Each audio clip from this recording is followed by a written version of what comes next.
berkaitan dengan masalah Irak. Pertama tentang hukum berjihad ke Irak.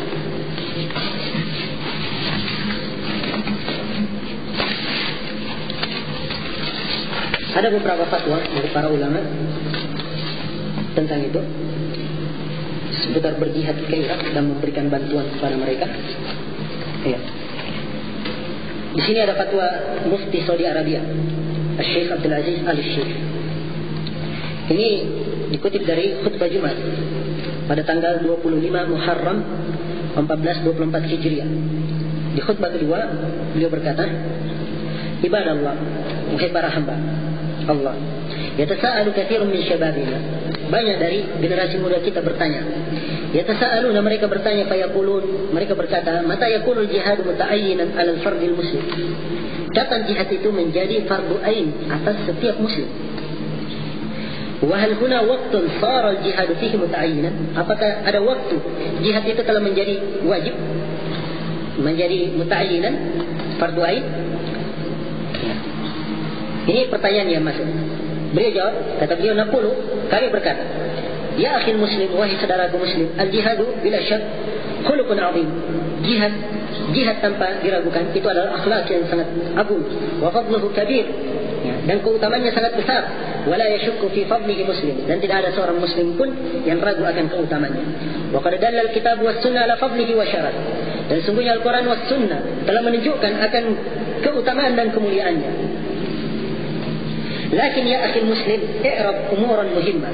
Akan tetapi wahai saudaraku muslim, hendaknya kamu harus mengetahui beberapa perkara penting. Awalan, yang pertama, ini ketika dijawab, beliau diberikan pertanyaan, beliau memberikan nasihat dan memberikan ukuran.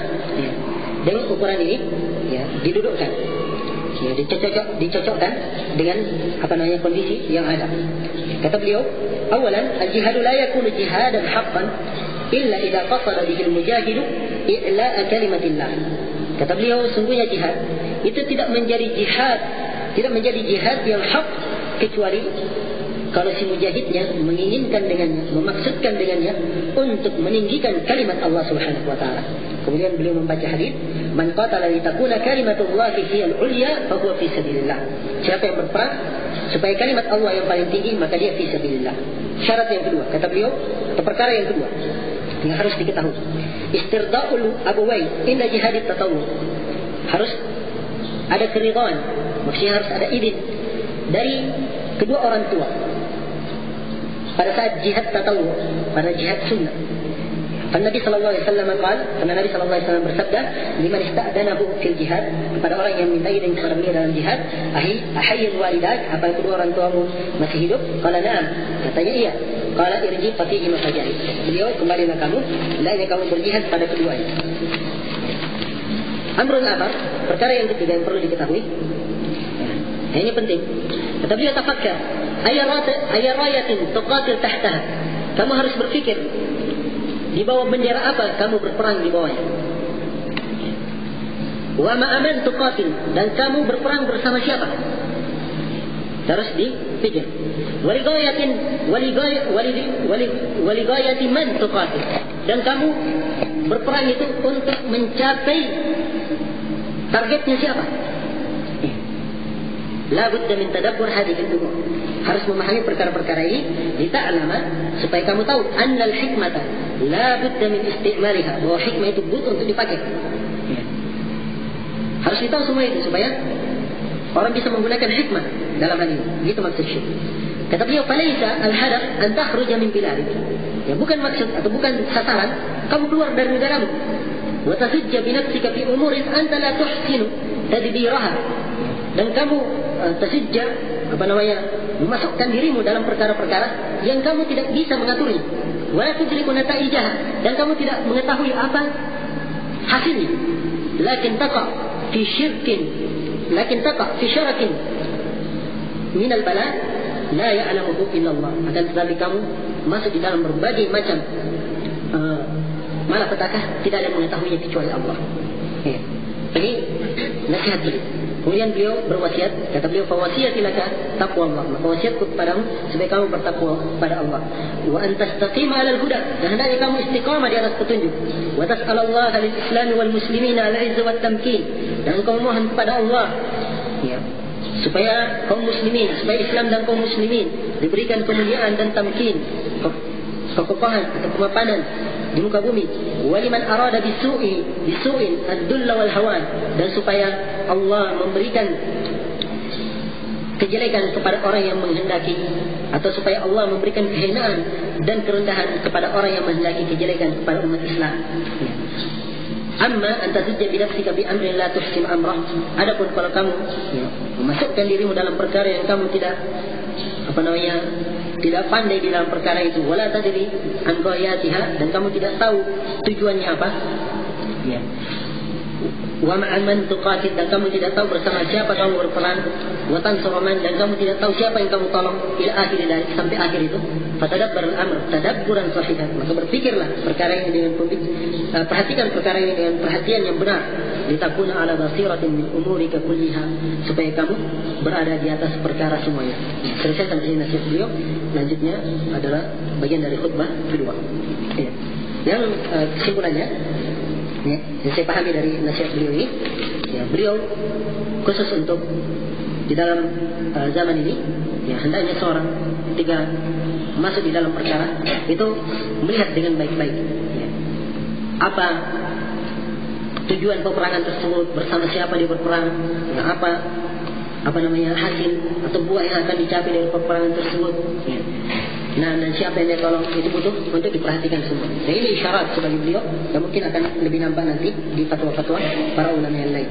Dan juga beliau mensyaratkan, ya, sebagaimana dua syarat yang dimaklumi, ya, bahwa jihad itu harus jihad untuk menegakkan kalimat Allah, ya, bukan untuk membela si kepala negara saja atau membela kedudukan saja, tetapi untuk menegakkan kalimat Allah Subhanahu wa taala, ya, dan bukan untuk membela partai, ya, dan seterusnya. Kemudian yang kedua, kalau jihadnya tatawwu, itu harus izin kepada orang tua. Harus izin kepada orang tua. Baik. Ini fatwa dari Mufti Saudi Arabia di dalam hal ini. Kemudian yang kedua, fatwa Syekh Ahmad An-Najmi. Ya, saya tidak tulis semua fatwa beliau, atau sebab fatwa beliau ini pertanyaan disampaikan kepada beliau dan terekam dalam kaset. Cuman saya tidak tulis semua nusus dalam hal tersebut. Saya nukil beberapa poin penting yang disebutkan oleh Syekh Ahmad An-Najmi setelah beliau ditanya bagaimana sikap kita, ya, menanggapi kondisi sekarang ini. Kata beliau, ya, kita berdoa untuk kaum muslimin, ya, dan kita berdoa mudah-mudahan Allah mengangkat, ya, peperangan dari mereka, dipalingkan hal tersebut, dan mudah-mudahan mereka ditolong menghadapi musuh-musuh Islam. Ya, kemudian beliau berdoa dengan doa. Ya, kemudian kata Syekh, "Ma namliku illa hadha." Kita tidak memiliki kecuali ini. Amal jihad, ya, fa nahnu la nastati. Adapun jihad kita tidak mampu. Kenapa tidak mampu? Kata beliau, awalan, yang pertama, anna syurta fil Iraq syurtatun ghairu muslimah. Yang pertama, syurta, kepolisian atau keamanan di Irak itu keamanan bukan muslimah, bukan muslim. Kenapa? Bal inna Saddam Hussein, karena Saddam Hussein itu ba'asi ishtiraki. Itu ba'asi terima.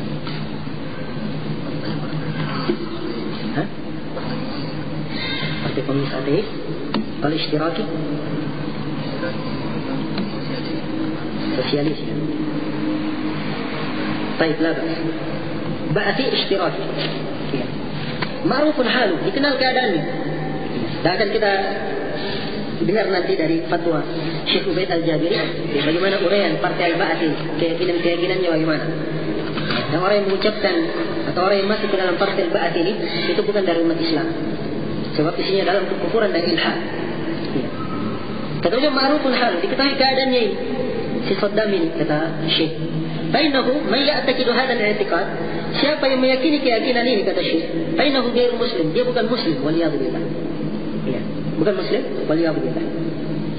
Lakin, kata beliau, kemudian beliau ada bicara begitu, setelah itu beliau katakan, lakin lamma la namliku, ya. Kata beliau, akan tetapi tatkala kita tidak memiliki, walam yakun bi adina syai', dan di tangan kita tidak ada sesuatu apapun, kita tidak mampu apapun, la namliku illa du'a. Kita tidak punya kecuali berdoa, mendoakan kaum muslimin. Wal i'tisam bihablillah, dan berpegang teguh dengan tali Allah. Wa na'tasima bi kitabillah, dan kita komitmen dengan kitab Allah. Wa an nansurah wa nasbir, dan kita bersabar. Wa an nad'u Allah, dan kita berdoa kepada Allah. Sampai akhir nasihat beliau semuanya isi doa untuk kaum muslimin. Ya. Jadi ini poin pentingnya dari Syekh Ahmad An-Najmi. Ya, beliau mengatakan la nastati', dan alasan beliau karena raya di sana raya ghairu muslimah. Ya, bendera yang dikibarkan bukan bendera muslimah. Baik, syurta di sana syurta ghairu muslimah. Baik, kemudian berikutnya fatwa Syekh Ubaid Al-Jadi. Beliau ini salah seorang alim di kota Madinah. Hafizahullah taala. Adapun Syekh Ahmad An-Najmi, sekira sudah diketahui bersama, beliau adalah mufti Saudi Arabia di bagian utara. Ya. Nah, Syekh Ubaid Al-Jabiri menyebutkan beberapa perkara ketika menjawab tentang ini. Yang pertama, beliau terangkan dulu ya tentang keadaan rakyat Irak itu bagaimana, bangsa Irak itu, orang yang ada dalam Irak itu bagaimana. Kata beliau, laisa kullu sya'bil Irak muslim. Ya, tidak semua penduduk Irak itu muslim. Kata beliau, fihim mariksi. Apa itu mariksi? Marxisme.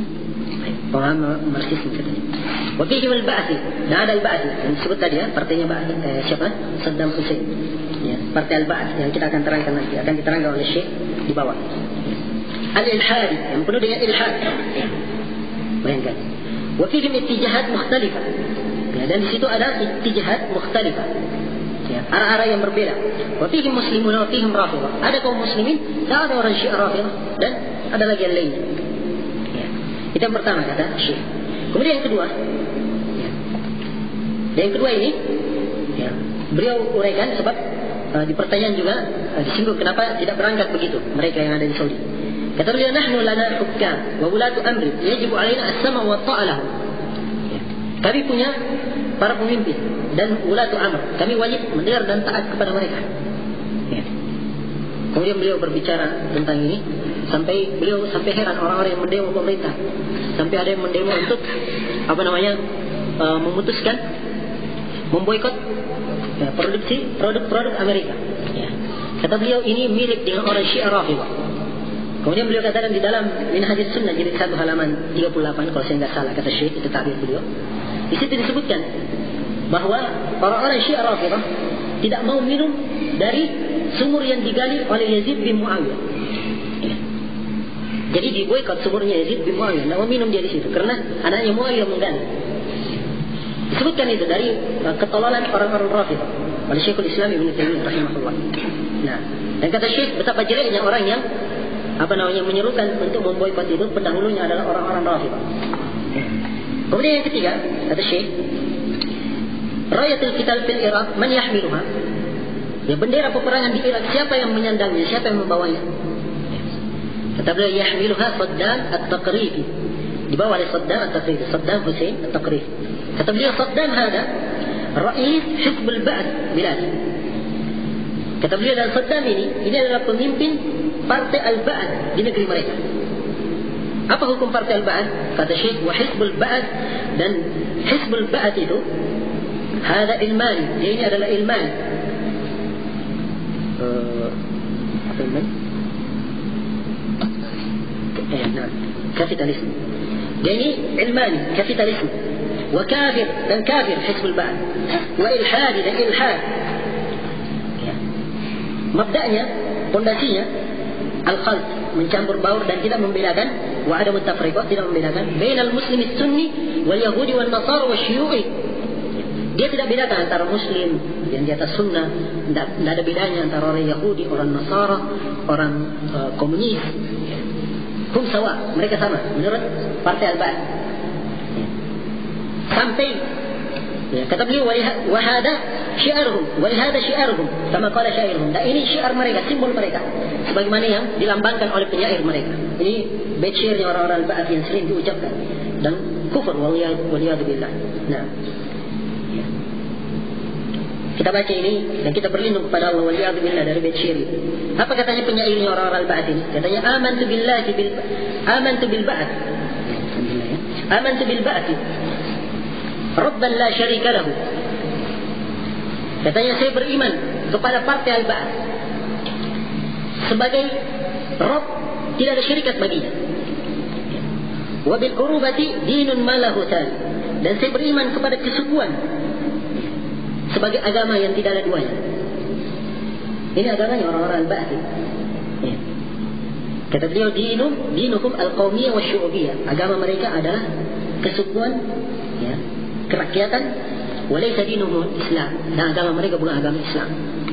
Fa'ala hadha, kata beliau, ini hukumnya Syekh Ubaid Al-Jabiri.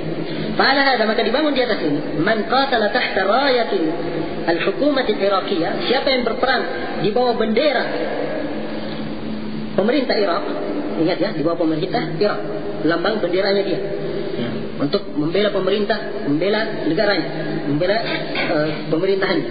Kata beliau, fahuwa muqatilun tahta rayatin kafir. Siapa berperang di bawah bendera pemerintahan Irak, maka dia artinya adalah orang yang berperang di bawah bendera kafir. Kata beliau, wa nahnu la nunazi'. Sekarang muncul mungkin pertanyaan, loh kalau begitu bagaimana kaum muslimin kalau diserang? Boleh enggak mereka membela diri? Kata Syekh, wa nahnu la nunazi', ya, dan kami tidak pernah berselisih atau tidak pernah menyalahi anna ahli Iraq, bahwa penduduk Irak lahum al-haq fi ad-difa' an anfusihim, dia punya hak untuk membela diri mereka. Yaduduna an nufusihim wa dima'ihim wa aradihim wa amwalihim. Mereka menjaga jiwa-jiwa mereka, darah-darah mereka, kehormatan mereka dan harta-harta mereka. Itu boleh. Kata Syekh, itu tidak ada perbedaan. Sebab ini namanya ketika diserang, ya, dia boleh untuk, ya, justru dia harus untuk apa? Membela diri. Ya. Nah, ini kata beliau, lakumul haq, boleh untuk mereka difa' an anfusihim, membela diri. Ya. Tadi saya katakan harus, ya, di sini lafaz beliau lakum. Ya. Mereka boleh untuk punya hak untuk membela diri. Kata beliau, kata Syekh Ubaid, yadfa'una man i'tada 'alaihim. Ya, mereka melawan orang-orang yang melampaui batas atas mereka. Melampaui batas melawan orang-orang yang melampaui batas atas mereka. Kata beliau, fal wajibu alaina nahnu ma'syaral muslimin an nas'al Allah fi du'aina an yunajjiyal muslimina min ahli Iraq. Kata beliau, maka kewajiban kita kaum muslimin adalah kita mendoakan, kita berdoa kepada Allah dalam doa kita, meminta kepada Allah dalam doa kita supaya kaum muslimin dari penduduk Irak diberikan keselamatan. Ya, Syekh mengatakan bukan rakyat Irak, tapi penduduk muslimin dari rakyat Irak.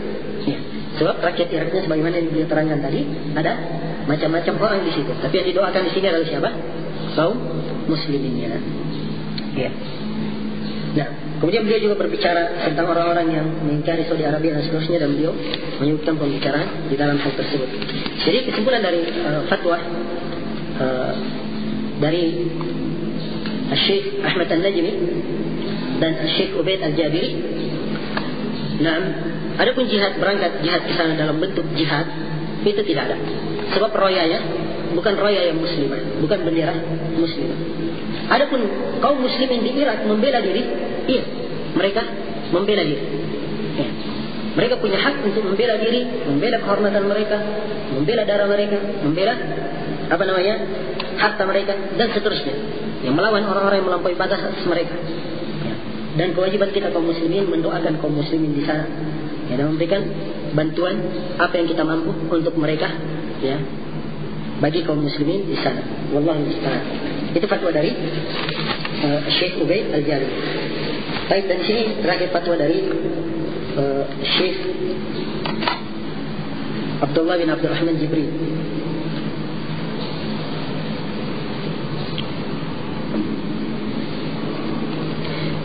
Syekh Jibril memberikan beberapa nasihat.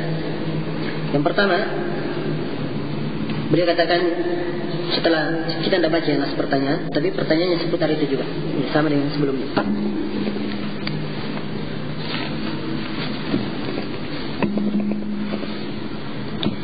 Di antara nasihat beliau, yang pertama kata beliau, wajib atas kaum muslimin untuk membenarkan keislaman mereka dan membenarkan agama mereka, keyakinan mereka berupa tauhid, ikhlas, ya, kepada Rabb mereka subhanahu wa ta'ala, dan hendaknya mereka menjauhi kekufuran, kesyirikan, bid'ah, maksiat dan perkara yang diharamkan, sehingga Allah menolong mereka dan menghinakan orang yang memusuhi mereka.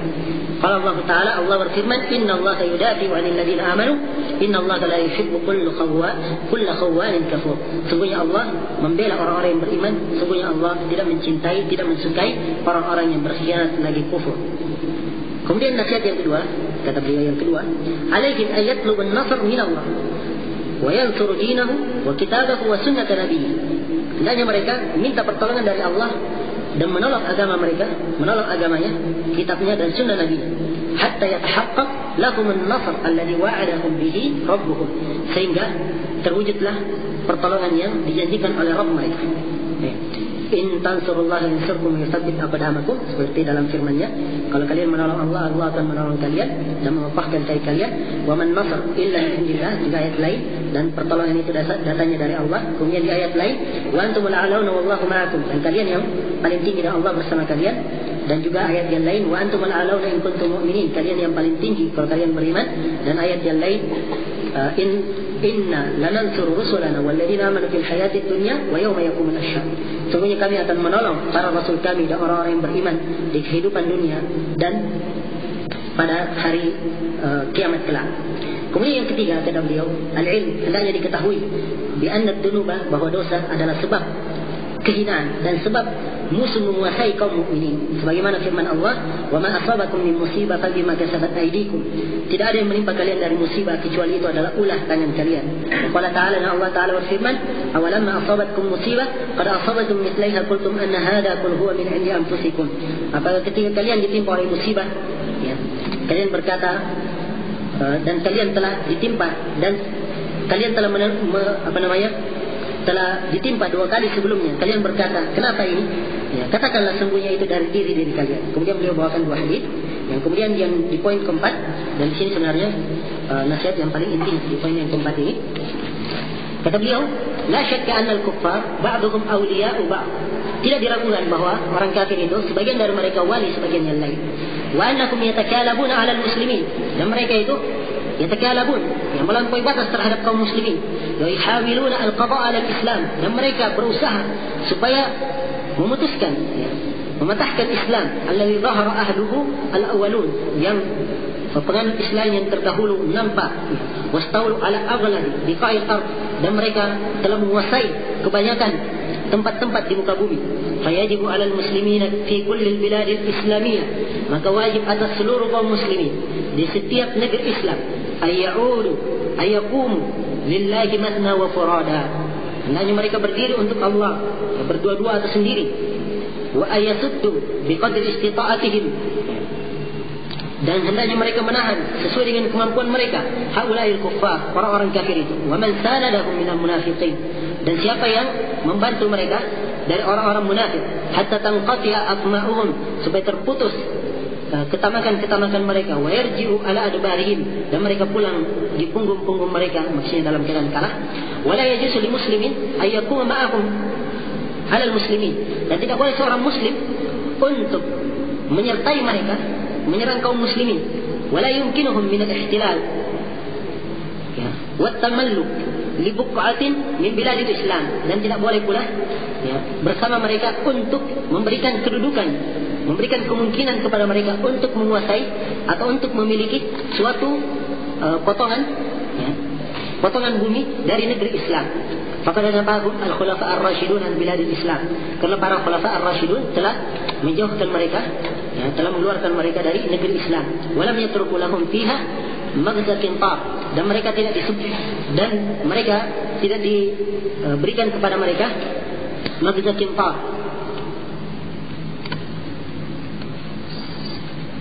Lihat nanti artinya ya.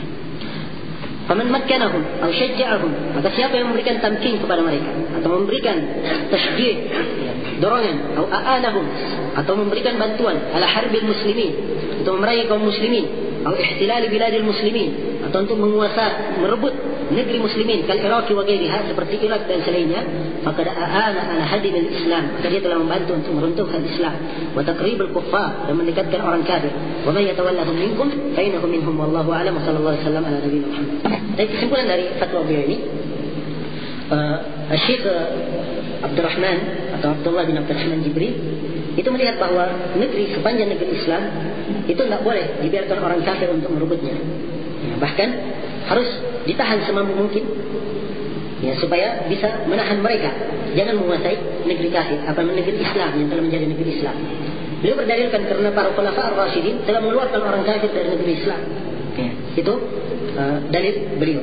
Nah, kemudian di sini juga beliau mengatakan tidak boleh membantu mereka, ya, untuk menguasai dan memiliki potongan dari bumi dan seterusnya dari fatwa yang telah antum dengarkan. Yang saya kira seluruh dari fatwa para ulama kita ini semuanya bisa memberikan beberapa kesimpulan kepada kita, ya, dari apa yang saya uraikan juga tentang masalah tawalli, memberikan loyalitas, ya, bahwa loyalitas itu kadang dilihat sifatnya bagaimana. Kalau dia memberikan bantuan dengan maksud orang kafir lebih tinggi daripada Islam, ini bantuan yang tidak boleh. Dan ini hukumnya bantuan yang menyebabkan pelakunya keluar dari Islam. Tetapi kalau bantuan hanya sekedar maksud dunia, keinginan dunia saja sebatas itu, maka ini adalah perkara yang diharamkan sebagaimana yang telah kita terangkan tadi. Wallahu ta'ala alam. Ya, maka sebagai kesimpulan dari fatwa para ulama ini, ya, adapun berjihad, ya, di bawah bendera Irak itu tidak ada jihad karena bendera Irak bukan bendera muslimah. Ini yang pertama. Kemudian yang kedua, ya, penduduk Irak boleh untuk membela diri, ya, boleh untuk membela diri, dan itu hak mereka untuk membela dirinya. Kemudian yang ketiga, ya, hendaknya bagi kaum muslimin untuk mendoakan saudara-saudaranya kaum muslimin yang berada di Irak, ya, supaya mereka diselamatkan oleh Allah Subhanahu wa taala dari berbagai malapetaka. Dan juga yang paling penting dari nasihat Syekh Rabi, ya, kaum muslimin hendaknya kembali kepada Al-Quran dan Sunnah Rasulullah SAW, dan ini akan mengangkat kehinaan dan kejelekan yang ada pada mereka. Wallahu taala alam. Ya. Dan terakhir di sini fatwa tentang kunut nazilah, yang fatwanya panjang, ya. Yang kesimpulannya bahwa kunut nazilah itu, ya, itu harus dengan izin pimpinan di negara tersebut, atau harus dengan izin pemerintah. Harus dengan izin pemerintah. Dan ini fatwa dari 3 orang syekh. Yang pertama Syekh Shalih Al-Utsaimin, kemudian yang kedua Syekh Shalih Al-Fauzan, kemudian yang ketiga Syekh Shalih bin Abdul Aziz Al-Syekh. Alasannya kenapa yang menentukan hal tersebut adalah penguasa, ya. Sebab masalah yang menentukan an-nawazil, ini nazil atau bukan, itu adalah ahlul ilm, ya, itu adalah ulil amr. Yang menentukan ini nazil atau bukan, itu ulil amr, ya, kan begitu, ya. Dan tentunya begitu disyariatkan kunut, itu harus dengan izin mereka juga, ya. Kemudian dari dalil lain disebutkan juga di dalam buku fikih, dan yang dikuatkan oleh masyayikh ini yang memberi fatwa, bahwa yang kunut itu hanya imam atau wakilnya, ya. Imam atau wakilnya. Dan dalil-dalil tentang hal itu nampak di setiap kunut nazilah Rasulullah SAW yang melakukan. Dan kadang ada sebagian para sahabat, tapi itu kemungkinan di zaman telah mendapatkan izin dari pemerintahannya, ya, atau Nabi melakukannya pada saat itu, seperti yang dilakukan oleh Abu Hurairah mencontohkan kunut nazilah. Itu kemungkinan pada saat ada kunut nazilah memang dilakukan oleh pimpinan atau pemerintahan negara pada zaman Abu Hurairah radhiyallahu taala. Ya, saya kira ini poin permasalahan dalam masalah ini. Nah, ada orang yang memberikan fatwa selain dari ini boleh kunut nazilah tanpa izin pemerintah, itu orang-orang yang tidak mempunyai landasan berpijak yang benar. Nah, maka di Indonesia ini kalau misalnya pemerintah mengizinkan atau keluar izin dari pemerintah atau ada diumumkan, ya, boleh mendoakan, ya, dalam kunut nazilah dan seterusnya, maka kita melakukannya, ya, sebagaimana yang telah diterangkan dalam dalil tentang disyariatkannya hal tersebut. Wallahu taala.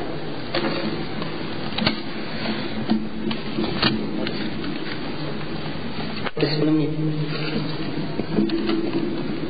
fitnah Dajjal nanti, ya, sekarang kita fitnah secara umum. Bolehkah kita mengangkat tangan pada saat kunut yang diadakan di masjid pemerintah? Apakah ini berarti pemerintah mengizinkan kunut untuk Irak? Ya betul, kalau di masjid pemerintah dilakukan itu artinya izin dari mereka, ya, izin dari mereka, sebab pemerintahnya sendiri melakukan. Kalau mereka kunut, berarti kita juga ikut kunut. Cuma ini butuh isbat, butuh menetapkan apakah benar seperti itu atau tidak, ya. Kemudian ada pun masalah mengangkat tangan dalam masalah kunut, ya. Banyak dari para ulama mensahihkan hadisnya, seperti Syekh Al-Albani, ya, dan ini yang diterapkan di Saudi Arabia. Tapi Kalau Syekh Mukbil rahimahullah taala, beliau melemahkan hadis tentang mengangkat tangan dalam kunut itu. Sebab hadis tersebut dari jalan Sulaiman bin Mughirah meriwayatkan dari Thabit Al-Bunani dari Anas bin Malik. Hadis yang panjang tentang kisah dibunuhnya 60 pembaca Al-Quran Rasulullah SAW. Maka Nabi kunut nazilah. Dan di situ disebutkan dalam riwayat Sulaiman bin Mughirah Nabi mengangkat tangan. Ya, tapi ini diselisihi oleh Hammad bin Salam. Nah, Hammad bin Salamah orang yang paling kuat riwayatnya dalam periwayatan hadis dari Thabit. Karena itulah kata Yahya bin Ma'in dan lain-lainnya, kalau berselisih Hammad bin Salamah dan yang lainnya, maka yang didahulukan adalah Hammad bin Salamah. Ini letak kenapa dilemahkan dari sisi yang pertama. Kemudian dari sisi yang kedua, yang menguatkan bahwa ini tambahan agak aneh. Orang-orang atau rawi-rawi yang meriwayatkan dari Anas, dan mereka banyak, ya, seperti Abdul Aziz Ibn Suhaib Al-Bunani, Naam, Az-Zuhri, Qatadah, dan lain-lainnya dari rawi-rawi yang biasa meriwayatkan dari Anas bin Malik, jumlahnya belasan. Semuanya tidak ada yang menyebutkan kalimat mengangkat tangan. Ya. Maka ini menguatkan bahwa Sulaiman bin Mughirah ada salah hafal di dalam hal ini, yang kalau para ulama ahli hadis menghukumnya sebagai hadis yang syadz. Nah, itu yang saya pegang, wallahu taala alam dalam masalah ini. Wa fawqa kulli dhi ilmin alim.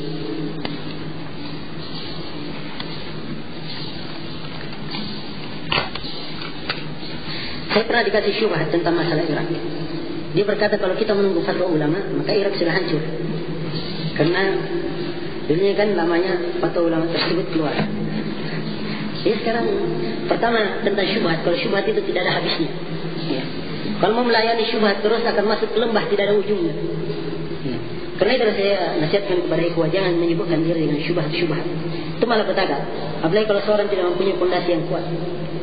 Sekarang kita balik tanya saja kepada orang ini, ya, yang mengatakan kalau kita tunggu akan hancur duluan.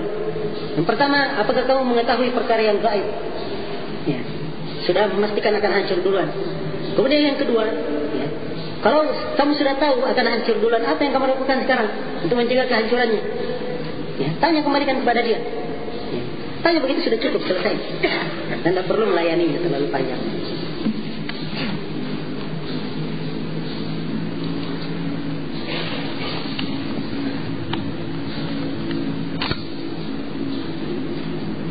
Presiden kita adalah seorang wanita. Sedang ada hadis yang melarang menyerahkan kepemimpinan kepada wanita. Di samping itu, para pembantunya tidak semua muslim, dan kita tidak boleh menjadikan mereka pimpinan kita. Bagaimana menyikapi kondisi jika dihubungkan dengan ketaatan kepada pemerintah? Nah, sepanjang ia sudah menjadi penguasa, maka hendaknya seseorang jangan mematahkan, jangan menghancurkan tongkat kaum muslimin. Ya. Harusnya seperti itu, menjaga darah kaum muslimin, menjaga jangan sampai terjadi fitnah dan seterusnya. Ini di dalam nas ini khusus tentang pimpinan negara, kita hanya memakai dalil-dalil umum yang disebutkan oleh para ulama. Apabila seorang sudah berkuasa dengan kekuatannya, sudah berhasil menjadi kekuasaan, maka syah kepemimpinannya. Cuma dari sisi itu yang kita pakai secara umum. Dan secara khusus ada fatwa dari sebenarnya kita tanyakan ke beberapa masyayikh, cuman sampai saat ini saya sendiri belum mendapatkan fatwanya kecuali satu dari Syekh Yahya. Tanya Syekh Yahya Ibn Ali Al-Hajuri yang menggantikan Syekh Mukbil sekarang di Yaman. Beliau memberi fatwa bahwa pemerintahan seorang perempuan tidak syah, tetapi wajib tetap mendengar dan taat kepadanya. Ya, sebab itu tadi alasannya disebut tetap syah sebagai pemerintah dan tidak boleh membuat huru-hara dan seterusnya.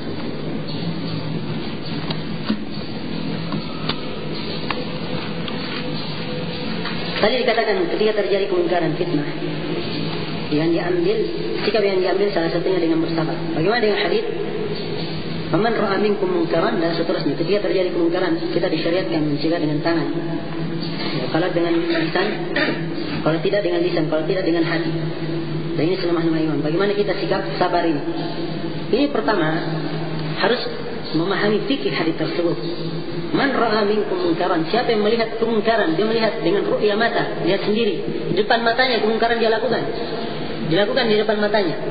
Ya. Itu yang pertama. Kemudian fal yughayyirhu bi yadihi, hendaknya dia rubah dengan tangannya, punya kemampuan dia merubah. Harus dipahami fikih hadis itu secara bagus. supaya jangan mendudukkan secara zahir penerjemahan Indonesia saja. Maka kalau kemungkaran tersebut di lingkup wilayah yang dia lihat dan dia punya kemampuan untuk merubah, dia rubah. Dan kalau dia tidak rubah dengan tangannya padahal dia mampu turun ke lisan ini, itu semana keimanan. Tapi kalau seorang sudah tidak punya kekuatan kecuali itu, tidak punya kemampuan kecuali itu, apa yang dia mau lakukan? La yukallifullahu nafsan illa wus'aha. Maka ini mungkin butuh diberikan khusus fikih tentang masalah hadis ini. Bagaimana dengan kelanjutan majalah An-Nasihah nomor 5? Kami sangat menanti, dan kami juga sangat menanti. Dan mudah-mudahan semua orang yang menanti bisa mendapatkan apa yang dia nanti. Dan mohon didoakan.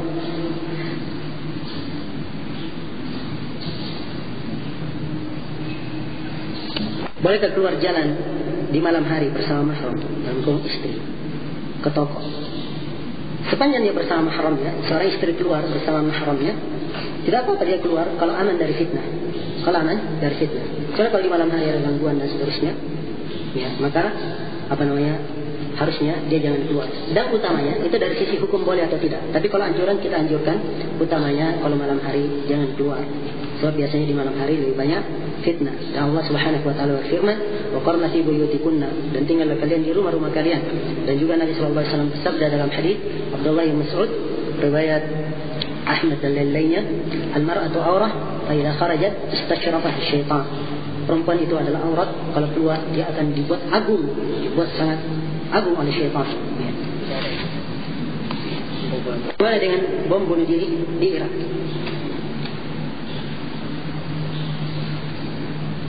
Sekira ini ada fatwa telah ditulis di dalam majalah Nasihah, bisa dibaca di sini.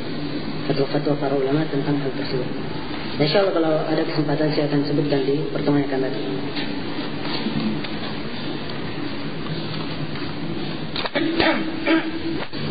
Disebut pada kaidah ketiga komitmen dengan jamaah dan imam kaum muslimin dalam satu negara. Bagaimana jika tidak ada ulama yang terpercaya dalam negara itu, misalnya Indonesia? Marah nanti orang Indonesia ya. Dan ulama-ulama yang fasih ada di luar Indonesia. Apakah kita tetap komitmen pada pemerintah kita atau mengikuti ulama di luar Indonesia, misalnya Saudi Arabia? Ya tetap komitmen dengan pemerintah yang ada di Indonesia. Bukan ke ulamanya, tapi kepada siapa? Kepada pimpinan negaranya. Itu jama'atul muslimin wa imamahum. Nah, dan para ulama ditaati. Sebagaimana ditaatinya pemerintah dalam perkara yang ma'ruf. Cuman bedanya para ulama dengan al-umara. Para ulama, ya, para pemimpin, kadang dia berilmu dan dia mempunyai bisa merubah dengan tangan. Kalau para ulama hanya merubah dengan lisan kemampuannya. Ya. Karena itulah sebagian sahabat seperti Umar bin Al-Khattab berkata, sebagaimana yang disebut oleh Ibnu Katsir dalam tafsir surah Al-Isra, kalau saya tidak salah, beliau berkata, Inna Allah la yanzi'u bis-sultani ma la yanzi'u bil ulama. Sungguhnya Allah Subhanahu wa taala itu merubah sesuatu dengan merubah sesuatu melalui para ulama, apa-apa yang tidak berubah dengan melalui perantara. Baik, sungguhnya Allah merubah suatu pengingkaran melalui para penguasa, apa-apa yang tidak berubah melalui para ulama. Ulama mungkin bisa berbicara. Dia terangkan dalil tentang haramnya berzina, tentang haramnya mencuri, ya, sampai menangis satu masjid. Ya. Tapi masih ada juga yang mencuri. Bisa nggak dia larang? Kalau pemerintah ditangkap, ya, masukkan penjara, atau kalau dia menerapkan hudud, mencuri dipotong tangannya, kalau dia membunuh dibunuh juga, bisa dihentikan dengan tangannya. Ya, karena itu ada kemungkaran yang penguasa menghentikannya, para ulama tidak bisa menghentikannya. Dipahami ya, kuah?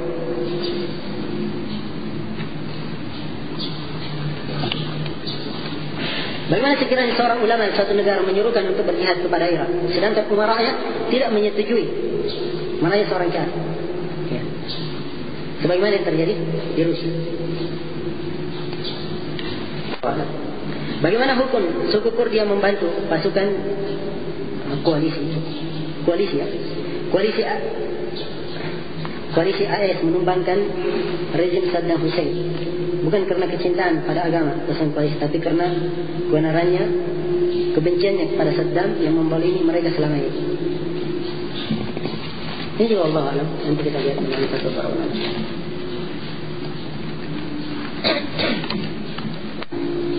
Dan saya ucapkan terima kasih atas segala perhatiannya dan atas segala kekurangan mohon dimaafkan. Subhanakallahumma wa bihamdik, asyhadu an la ilaha illa anta, astaghfiruka wa atubu ilaik. Walhamdulillahirabbil alamin. Wassalamualaikum warahmatullahi wabarakatuh.